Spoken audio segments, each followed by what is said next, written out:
At the Apollo Theater here today. We're about to get started with our next presentation. So we're going to talk FinOps ROI Playbook, do more with less to maximize cloud efficiency, sponsored by Kion. Would you please give a nice round of applause for Tatum Tummins right here. Thanks, Sean. All right, mic check. We good? Everybody here? How we doing? Woo! We tired? I know I personally am. Been at the booth all morning and now I'm over here. My voice is going, so I'm going to do my best to keep it up for another 15 minutes. So I'm Tatum Tummins, Senior Product Manager at Kion. If you've never heard of Kion before, quick overview is we're a cloud operations platform focusing on managing everything from financials to compliance, identity, and account provisioning. And a little bit about me that I think is important for the context of today is prior to coming over to Kion on the vendor side, I was a FinOps practitioner for almost 8 years at a large healthcare company, was a user of tools, was learning FinOps. I like to say I grew up in the FinOps industry as it was becoming a household name. And so it's that perspective as a practitioner and then the experience I've gotten over the last year and a half talking to customers, prospects, people like you all at trade shows that drove today's topic, which is all about how do you do more with less? How do you increase ROI in the cloud? So the agenda's super short, but it's going to take the full 15 minutes, and I hope not to waste your time. So we're going to start with conceptually, what are some prerequisites on how to do more with less? Then we're going to do a snapshot into the actual playbook. So the playbook itself will be available as a QR code at the end of this presentation. This is just going to be a quick deep dive into a particular section, and then we'll end with some next steps. So with that, how to do more with less. Before we get to the how, let's talk a little bit about what I've been hearing from you all. So the first part is that you're being asked to do more. You're being asked to save more money in the cloud. You're being asked to manage more accounts and scale, and you're being asked to do all of that a little bit faster. And for many of you, I'm hearing that you're being asked to do it with less. That means less people, less time on your hands, and potentially even less tooling that you're relying on to do your job. And what I think is interesting is that I'm also noticing that from a leadership perspective, there's a consistent focus on this idea of spend, not value, and focusing on just the dollar and cents that we're spending and not necessarily what are we getting from our cloud infrastructure. And so that's what drove today, because I realized that folks need help creating more value, and they also need ways to measure it, to demonstrate it, to show the ROI that they're bringing. And so before I move forward, just to conceptualize, when I talk about value today, this is not an exhaustive list, but think about these as general constructs of things that your cloud drives for your organization. Everything from a better use of time, faster speed to market, risk reduction, making decisions a little bit faster, and ultimately maybe saving some spend along the way. So when I get into this next slide, if you've ever seen anything I've produced, you've heard me talk about this topic before. And the playbook dives in much deeper, so today is just a quick overview.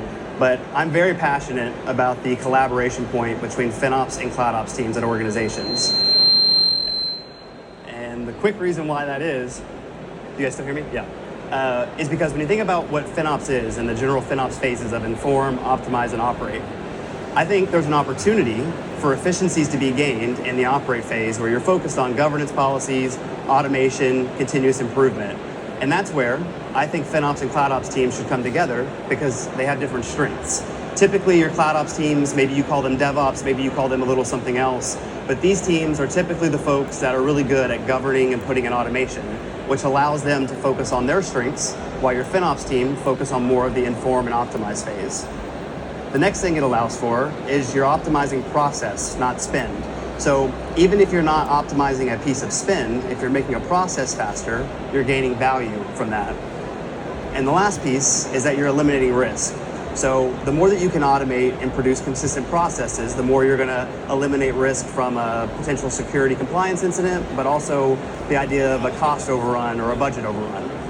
And so with that high level concept, I'm going to introduce what that collaboration looks like. And it's 2 words, policy and automation. And so at a high level, you think about policy combining with automation to create the guardrails that are going to maximize value and increase ROI for your organization. And at a macro level, what the playbook does is it breaks this down. You start with policy. You bring your teams together and you start to define what does waste look like at our organization, where do we have inefficiencies, and you start to actually document and refine those things. From there, you actually start to put guardrails in what I would call proactive FinOps. when you have policies that combine with automation, you now have the ability to prevent waste, prevent overruns, eliminate those inefficiencies, and also give your team back time to do things that are more valuable than tracking down manual use cases or trying to find a missing tag, something of that nature. And lastly, just to give you a quick example of some case studies, right? Folks that we've seen implement policy plus automation, they see their processes get way faster. They see that their folks have more time, and ultimately, and in some cases, we've seen folks be able to clean up a lot of their low-hanging fruit, especially in their dev and sandbox environments, by automating those policies and cleaning up waste. So that's the high-level setup. Now we're going to do a snapshot into what the playbook looks and feels like. And I chose to pick eliminating waste for today because it's something you all know what I'm talking about when I say that. Every organization has some level of waste. And so as we get into it, the overview will be simple. You know what I'm talking about, but I'm talking about identifying and removing wasted spend or slow processes with financial policies and proactive guardrails. When you think about the people involved, this is where I bring CloudOps and FinOps back together. Your CloudOps teams or your more technical folks are the ones responsible for actually implementing that automation, and your FinOps teams are actually defining what those policies are. They're the ones that are deciding what does waste mean in our organization, and they're collaborating with those stakeholders, engineering, finance, leadership, to get sign-off and feedback on those policies before implementing them. And then you think about how you measure this and what's the ROI. The first one's pretty simple, direct cost savings. If I remove a piece of wasted spend, I'm now saving more money than I was yesterday. But there's also that idea of labor cost. The less manual activities I'm doing, the more I'm saving on my labor. There's also the idea of long-term cost avoidance. There's some really fun stories that we've heard around folks preventing waste before it ever exists and what that looks like long-term without ever having to resolve something manually.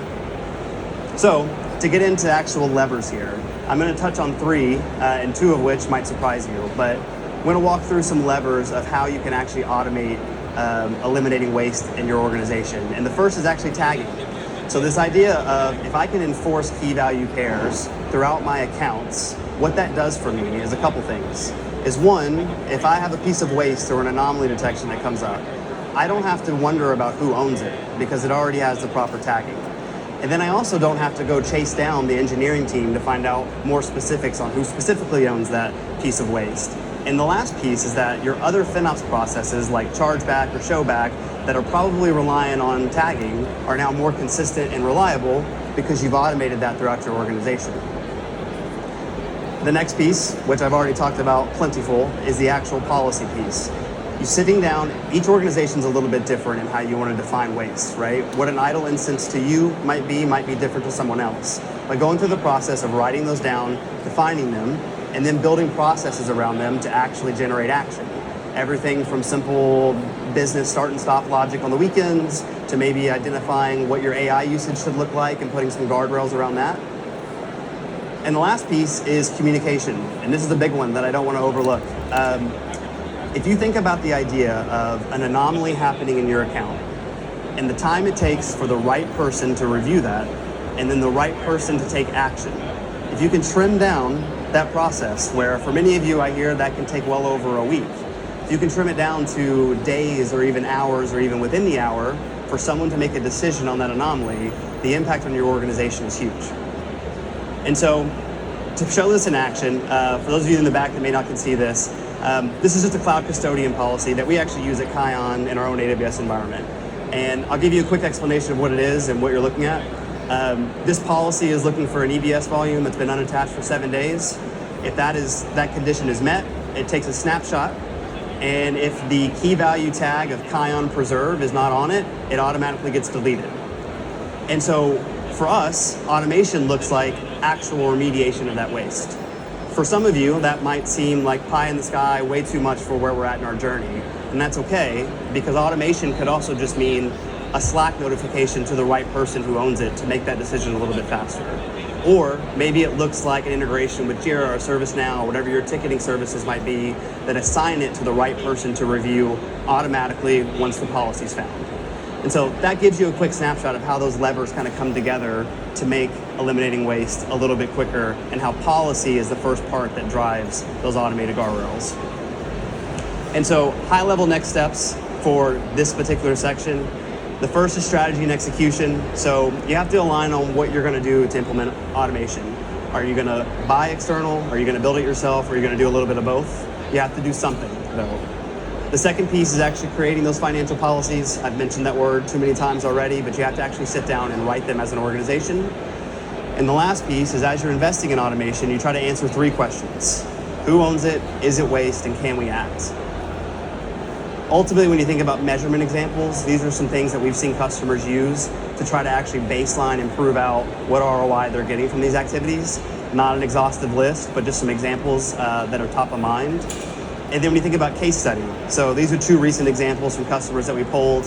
One put in some simple start-stop logic. They put in some policies that are similar to that EBS one I just showed you, and they're actually now proving out almost $1 million in annual savings just putting in some proactive guardrails in their dev and sandbox environments. The second customer has now come back to us and said, through the auto remediation, they've proved that they've saved over $200,000 worth of just labor costs of what it was taking their staff to actually go identify and remediate. So that's a snapshot of what the larger playbook looks like. Now we'll talk about next steps. So 2 pieces of support that are going to come from me and Kion. The first is the actual playbook itself. It's just going to be a PDF overview of some areas, those key levers for automation, ways to think about value and potential impacts. And then there's also going to be an ROI calculator. And so this ROI calculator is an Excel template with some baselines to help you get to thinking about how you could measure your progress going forward. The playbook is available today here in 2 slides. The calculator will be available next week. I need to do some fine tuning. I've been traveling the last couple weeks, but it's coming shortly. But both of those are going to be made available to anyone who's interested.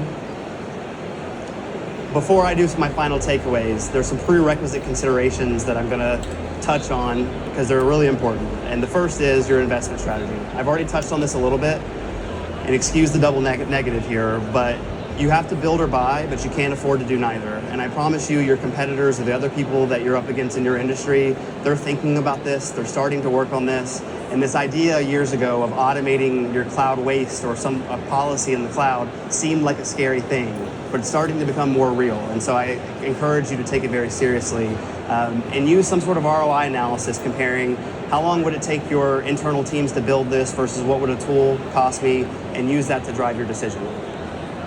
From there, I've touched on this, and like I said, the playbook will dive in further, but align your technical folks and your FinOps teams to actually gain those efficiencies and be able to actually implement this policy and automation throughout your organization. And lastly, don't overwhelm yourself.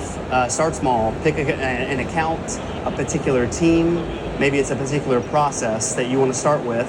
Pilot automation and actually measure out your success over time. And so with that, the next steps, so that QR code should take you to a landing page where the playbook actually exists. If the QR code doesn't work for you, we're right over there from a booth perspective.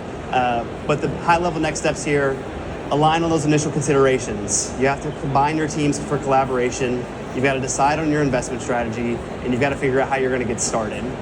From there, review the templates and the content that we're going to provide out. Use them as guides. I don't expect all of it to apply to all of you, but if you can take 1 or 2 things, then I would consider that a success on my end. And then the last piece, if you want to hear about automation much more broadly than just eliminating waste, the Kion booth is directly diagonal behind you over here. Love to talk more about what that looks like. And so to end, as I'm coming up on my time, high-level takeaways to summarize. To achieve efficiencies, you have to integrate your FinOps and CloudOps processes via automation. You must rethink what's possible, where you invest your time, and measure your outcomes. And I bolded the rethink what's possible because I really encourage you to leave here today and think about where you're getting value or not getting value from your processes today, and use that as a guiding principle of where you start. And the measure your outcomes piece is really important. Because at the end of the day, if you're not measuring the improvements that your team is bringing, right, you have nothing to show your leadership what you're actually bringing in terms of an ROI to your organization. Organizations that do this, that invest in policy and automation, will increase their cloud ROI. We've got a lot of case studies and examples to prove this out. And then the last piece is my challenge to you all. Use this content and the templates. Think about one process that you have today that's extremely manual and commit to trying to put some sort of automation around that going forward. And with that, my voice is officially gone.